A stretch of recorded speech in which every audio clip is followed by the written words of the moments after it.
So when it comes to visual identity, everything is a story. And when I look at my restaurant and its aesthetics, I'm constantly thinking about what story are we telling? Who are we representing? What is the foundation of our restaurant? Can you tell that by sitting just in the dining room, not eating the food? And a lot of our story is the four corners. It's this region, it's where we live. We're representing this. So you'll see the symbolism within the restaurant. You'll see, directly behind me is the hunter, the farmer, the fisherman, the gatherer. These are the four people that begin every conversation of a menu. We have the symbols of our seasons on here because we change our menu every season. When you look at the artwork is a local artist that my wife is a huge fan of, and he's been curating our restaurant for 7 years now. I like that we're representing who we are as a community, who we are as a region, and who I am as a chef. So when I went to culinary school decades ago, it was mandatory for every culinary student to study art history. And I found that fascinating because as much as I didn't understand it as a college student, I appreciate it so much as a chef. I am I am creating emotion through the artistic experiences that you get to enjoy here. And I love that a bite, a smell, a sound, a texture can trigger some type of memory or bring you back to a place. So, visually, I want you to eat the food with your eyes. I want you to smell the food. I want you to hear it crackling and sizzling. I want you to touch it and feel the temperature of the chilled spoon that's meant to serve with this ice cream or the warm fork because we're on an entree dish. That to me is part of the experience is we're stimulating every sense, not just your palate. Your tongue is actually the last thing that you do get to enjoy the dish with. So I love that art has become a core foundation of my inspiration for creating, for dreaming up new directions. But the greatest artist is nature. And living in a place like Colorado where you can walk out and see a 14,000-foot mountain that's snow capped or that is burnt and scarred by fires, or we're stepping into the seasonality of fall where chimneys are burning and I'm constantly picking up smells that feel very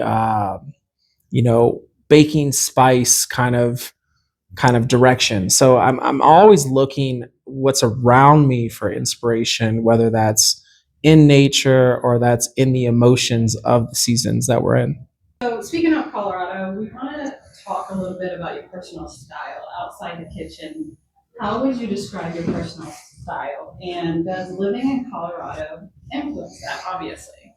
I think when it comes to style, this is simply an expression of who you are and how you're feeling. And I love that fashion. I love that ambiance. I love that hobbies allow you to dive deeper into that. Even as a chef, I'm intentional about style. Uh, I'm wearing a pink apron, right? Because it's a fashion piece. It's a statement. This is something that is very visual in front of my audience. So I'm thinking about the reaction. I'm thinking about, can I stand out within a crowd? Can I elevate my brand by having fun accents? So, my style is defined by my story. And my story is unique as a biracial person, as a individual who was raised in a very inner city area of San Francisco in the Bay Area. Um, but also someone who spent most of my career cooking in the mountains and the deserts. That that all influences who I am. So, one day you might see me in a cowboy hat, another day you might see me in a hoodie and a beanie. It just depends. And, who knows? Maybe one day we're hanging out at the WIT and we're all decked out for the red carpet. You just never know. You love the hat. Love the hat. No looks given. Can you explain that? Is that just like creativity, or did it come from somewhere? Or Yeah, No Luck's Given is actually my book. So I wrote a book called No Luck's Given. Life is hard, but there is hope. And, it's a play off my name, Brother Luck. So instead of no given, no luck's given just seems to feel pretty appropriate because you know what? Don't make excuses. Figure it out. Life is hard. We are all going through it, but at the end of the day, like you have to kind of accept the situation and work your way through the situation. And that's what perseverance, that's what determination, that's what courage, that's what all of those things are for, which is what embodies my entire story. for those that, let's say, are going through a hard time, which most of us are, what kind of advice would you give them to keep going and to pursue their dreams?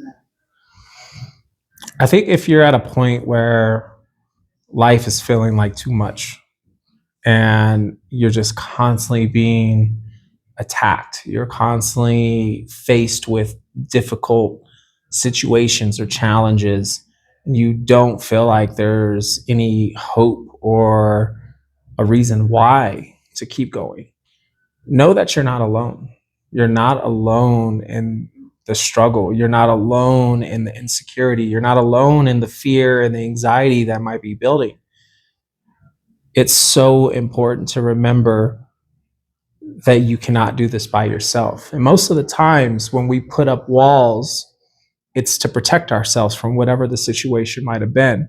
And those walls stay up. As you're isolated on the other side of that wall, you become extremely lonely and you attack yourself. And no one knows your weaknesses better than yourself. So you need to have a solid foundational group of people that you can depend on, right? Who are your 12? Who's your inner circle? Who are the relationships that matter most to you? And are you feeding them and are they feeding you?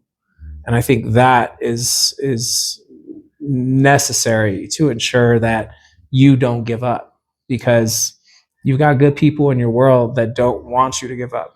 And until you realize that and know that, sometimes it does feel hopeless. Has there been a specific situation in your life where you had to like keep your eye on the prize, so to speak? When it comes to trusting that you're on the right path, that the goals that you've set for yourself are still the priority, and how do you not get lost in the ability to try to achieve that? For me, a lot of it is a vision without a plan is just a hallucination. You need a plan. Like it's great to have a destination, but you need directions. Like how do you get there? How many miles do you make a left? How many miles do you make a right? Like you need directions, and that's the journey. So it's great to establish the destinations, but you need to have solid directions of how you're going to get there, and that's where your plan matters. So for me, I'm constantly putting together strategies and plans of how I can achieve my destinations. How can I reach them? I've coming out of a 6 month season. I was just spending the earlier part of my afternoon with my team talking about this. But 6 months ago, I had to make some hard decisions. I had to close a business. I had to lay staff off. I had to really figure out what was the financial burden that we were currently sitting on.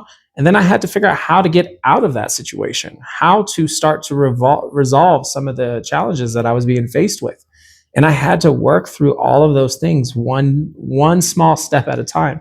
Now here we are half a year later, and I'm finally seeing that light at the end of the tunnel. I haven't reached the end of the tunnel, but I can see it finally. I couldn't see it 6 months ago. I couldn't see it a month ago.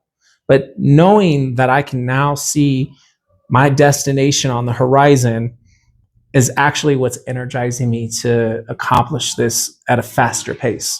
So I think you've really got to focus on your destination and the steps that's going to require for you to get there. The Michelin Guide only began recognizing Colorado restaurants in 2023.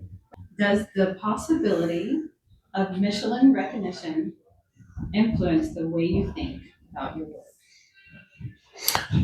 When it comes to Michelin, Michelin is a brand, and I think it's important to remember that. It's a luxury brand that, if awarded or recognized by, you have association with. And all that does for us as restaurateurs, as chefs, is it gives us a little bit more credibility with luxury brands. So, if someone's coming to stay at the Broadmoor and they've got this 5-star, 5-diamond experience, I can now position myself as an equivalent because I have a Michelin recommended or a Michelin star within my own establishment as a luxury experience. So that's what it does, in my opinion, for a lot of restaurateurs. In 2023, when the decision was made, only 4 cities were included, and this was financial decisions. It requires money to be a part of the organization, to have the opportunity to be inspected. And in 2023, that bill was $75,000 a year per city for a 3-year commitment. And when that was proposed to our city officials, that money wasn't allocated. It wasn't budgeted. And I understand why Colorado Springs said no. It's not a matter of, was anyone ready for it? Is anyone deserving of it?